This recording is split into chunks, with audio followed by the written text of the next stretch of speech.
In this video, I wanted to cover some of the most thematic positional exchange sacrifices that exist in chess.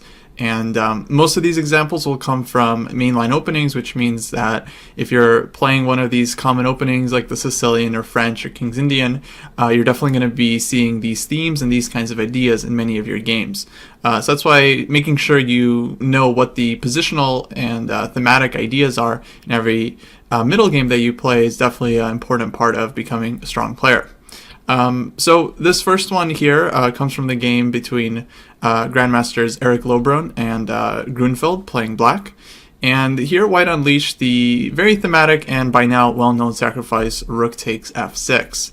In fact, Black's previous move, Rook ac8, I think can be considered a serious mistake because it allows this very thematic sacrifice against Black's kingside. And I think a better move would have been knight to d7, just transferring the knight to e5 immediately. This is a well-known idea in this kind of position, coming from Sicilian Scheveningen structure. And I think White here keeps some initiative, but Black does not give White this easy attack on the king side as happened in the game. So what is White's idea? Well, after Rook ac8 and Rook takes f6, the point is that we want to double Black's kingside pawns here on the f-file, and this will of course give White a lot of targets for his pieces to attack. Now Black decided to play g takes f6, because if Black decided to take with the bishop, White would undoubtedly sacrifice a second exchange on this square, and then after the move bishop to d4, White would have a pretty serious attack. He wants to take on f6, play queen g3, and launch this devastating attack against Black's king. Now the engine points out that Black could still have survived here with rook fd8 and just running with the king, but clearly the position would remain very, very complicated, and White would have full compensation for the material. So after g takes f6, White plays bishop d4, taking aim at Black's weakened kingside.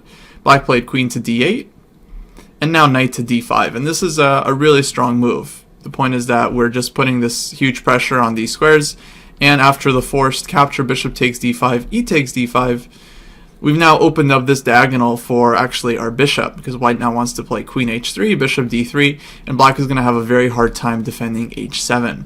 So this position was basically already lost for Black. He tried king h8, queen h3, rook g8, bishop d3, rook g7, White played rook to e1, and this move contains a not so hidden threat of rook takes e7 followed by queen takes c8 winning material, but Black did miss it, although the position at this point is very, very difficult anyways. Black played the move king to ga, rook takes e7, and that was game. So rook takes f6 is definitely one of the more thematic exchange sacrifices that are out there, and in fact you're going to see the sacrifice on every square in the position where the knight tends to go to. So f6, f3, c6, and c3. And the reason for that is because we often get an open f-file or an open c-file that the rooks can use, and of course the knights often love these squares, so you're often going to see a lot of exchange sacrifices taking place on this square. Now, many of you are undoubtedly familiar with the Sicilian dragon, and of course the rook takes c3 sacrifice is one of the most famous sacrifices in chess, but it occurs in many different versions of the Sicilian. Many times we see Black making this kind of sacrifice to launch an attack against White's king, but we also see it made for positional reasons, just to ruin the pawns on the queen side and play against White's weaknesses. And this is one of those cases here.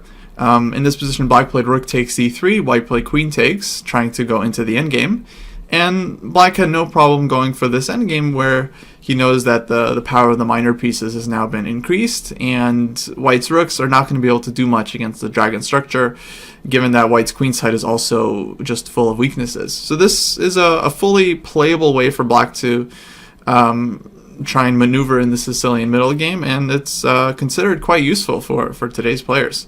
This game continued rook c8, knight to b3, and now another pretty common and familiar sacrifice, knight takes g4. And this idea is well known to Sicilian players. The point is Black would really like to capture the pawn on e4 with the knight, and then use the knight and bishop to combine on the c3 square, where White is going to have a lot of issues. So after f takes g4, knight takes e4, Black is down a whole rook, but because he's going to be capturing on c3, he's going to be winning back some material. White decided to play bishop f3 here, knight takes c3 check, king c1, knight takes d1, rook takes d1, and then after b6 we end up reaching this endgame where the material imbalance is actually 3 pawns versus the knight on b3. And black is definitely slightly better here just because the pieces are still very well coordinated, and black's structure is just really good, having basically 0 weaknesses. So people who play the Sicilian Dragon, they know about these different imbalances, and it's important to get used to playing these kinds of positions where you're down in exchange and you have a pawn for it, playing against the structure. Or in many cases you can be down a full rook and just playing with some extra pawns and big positional compensation.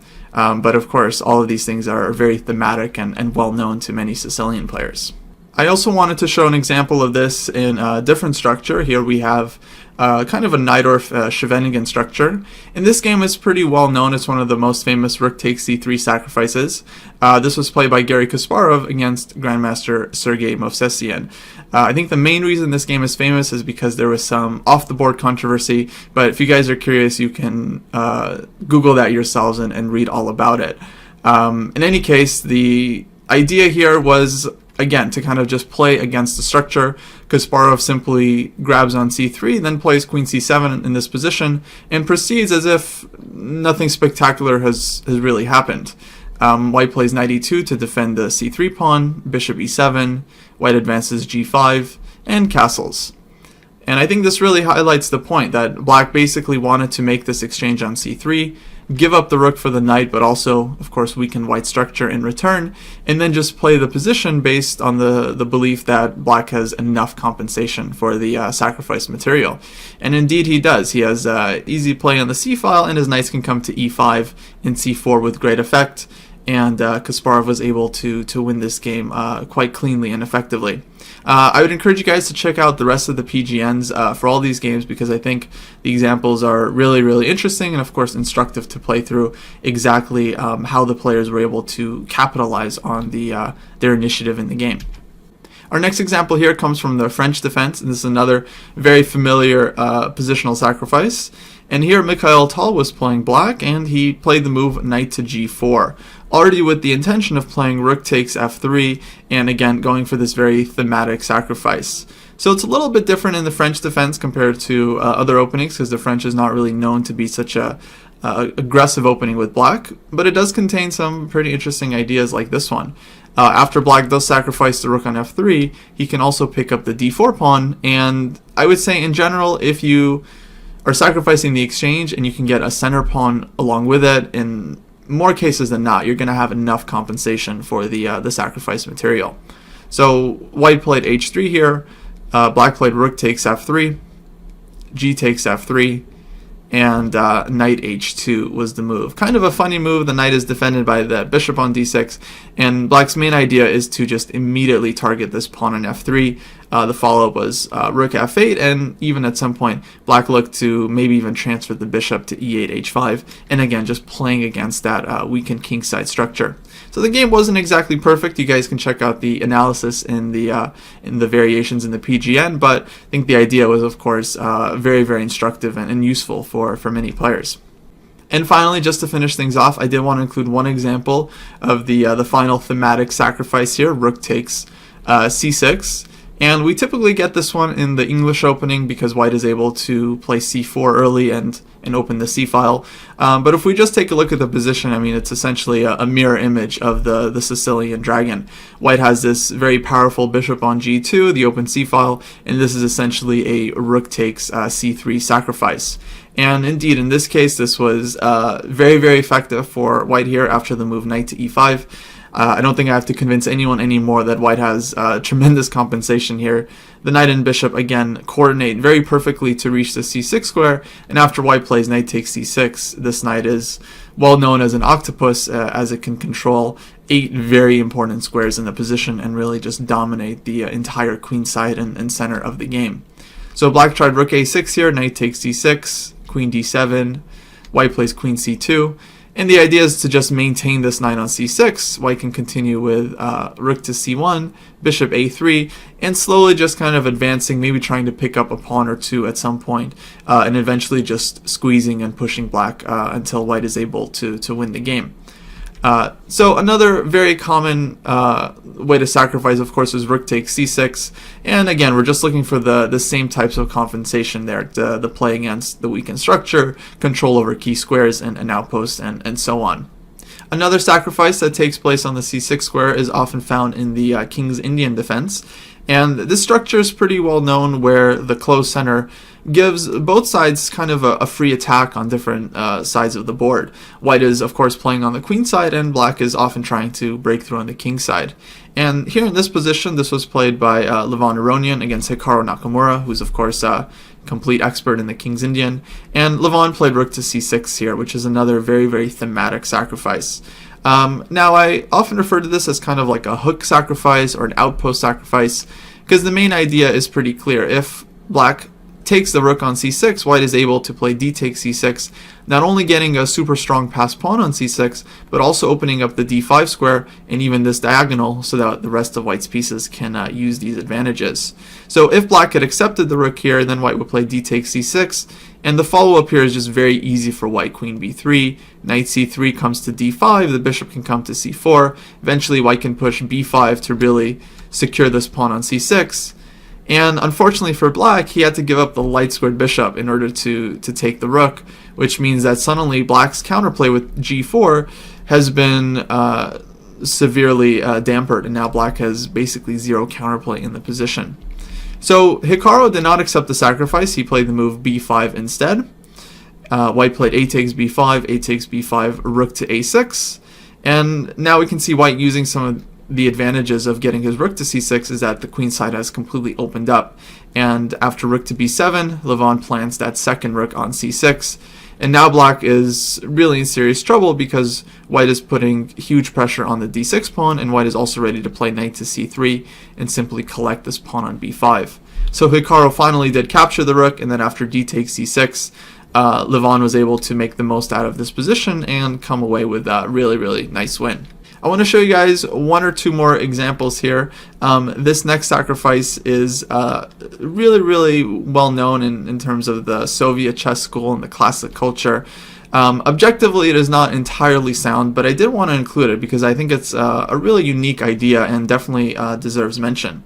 So this is a type of position that can occur from many different openings. Sicilian Dragon comes to mind, Perk Defense, and here it actually came from Ruy Lopez, where eventually we reach the structure. But basically the strategy is clear. We have opposite side castling, and both sides are racing to try and generate counterplay and create an attack against the enemy king. So here white has played the very thematic idea with bishop h6, trying to trade off the dark squared bishops. And if black allows this to happen, then white will get a lot easier time attacking on the king side, because then he can play h5 and the queen can eventually come to h6 with usually great effect. So a lot of players decide to keep the dark square bishop on the board, and in this kind of position they can play a move like bishop to 8-8. And I think this is a really, really interesting idea. This game comes from the player named Vladimir Simagin, and Simagin, he was very, very well known for doing this kind of thing. If you check out his games, he's actually made this kind of sacrifice a lot, where the basic idea is you're just going to give the rook for white's dark squared bishop, and we're just going to play the position where black has a dark squared bishop and white has a rook. And objectively, you know, the computer doesn't like the sacrifice one bit, but in human play, it can be very, very difficult to play against the sacrifice because black's ideas all remain in the position. He wants to play rook to b8, maybe queen to g7, and just put a lot of pressure on b2 c3.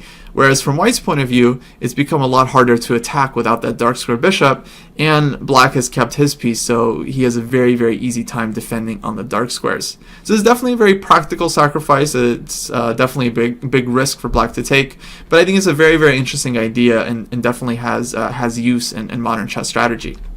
One final example I wanted to include here comes from the Grunfeld defense, and from white's point of view, black's dark squared bishop in many flank openings is so important that often white is willing to give up the rook on a1 in exchange for this bishop. So here, this is actually a theoretical position, and one of the most challenging moves here is for white to play d5. This invites black to take the rook on a1, which sometimes they do, sometimes they don't. And after bishop takes a1, queen takes a1, White does have a threat to play bishop h6 here, and this would immediately win back the exchange because black would be forced to defend against the mate with f6.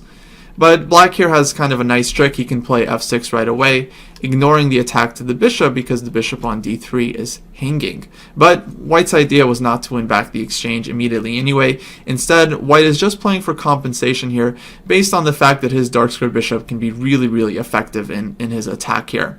This is the game Topalov versus Shirov, and Topalov is a player who absolutely loves making this kind of sacrifice. He's played this line of the Grunfeld and similar lines many times, and he's a player who really believes in positional exchange sacrifices because he thinks he can use the dark square bishop very effectively, and black is going to have a hard time proving that his rooks are worth more in the position.